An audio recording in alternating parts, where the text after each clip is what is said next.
In this video, I will be telling you how you can study industrial labor and general laws in just 97 hours. Let's start. Industrial labor and general laws in CS Executive Module 2 is a very easy paper. You have to score maximum marks in this paper because usually accounts and capital markets is not that scoring.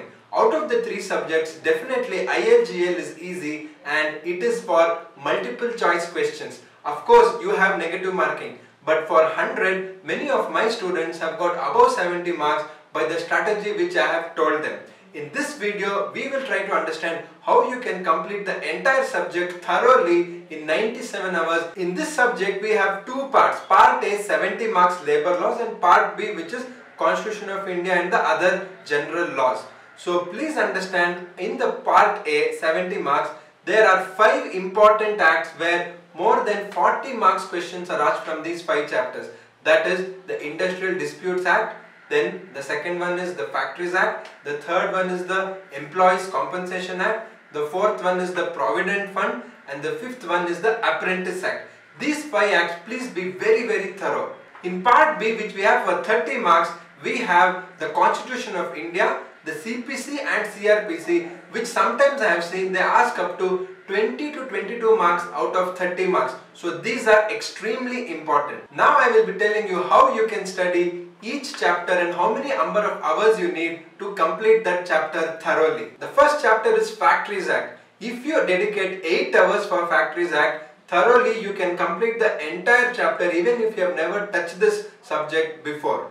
And the second one is the Minimum Wages Act. This is a small act and 2 hours is sufficient for this act. The third chapter is Payment of Wages Act 1936.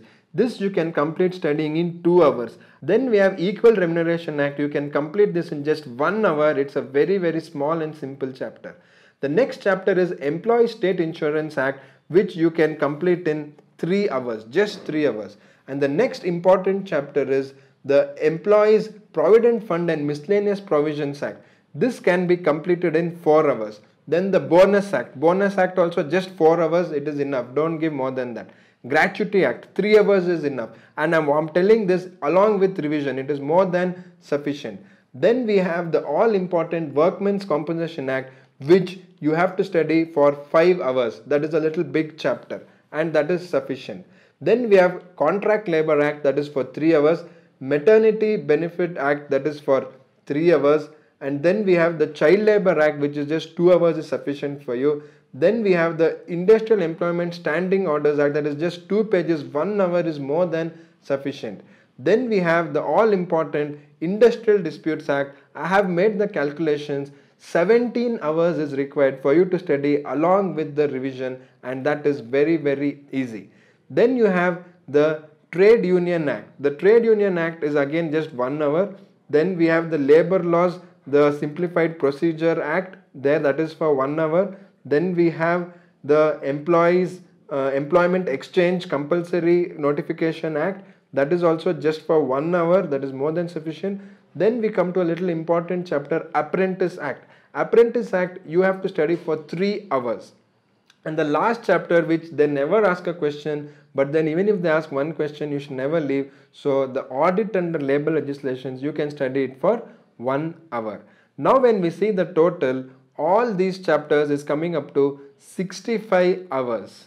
So you can finish Part A in totally 65 hours what I have told you. Suppose you have already attended class or you have already studied once, then 30 hours is enough for you to complete whatever I told. Now is Part B. Part B is for 30 marks, and in that the most important is Constitution of India. You can study the Constitution of India, which is there in the CS syllabus, in just 10 hours. That is more than sufficient. For LLB students, this Constitution of India is for almost 200 marks. You have to study for the full year. But this is just the basic concepts. For 10 hours is more than enough.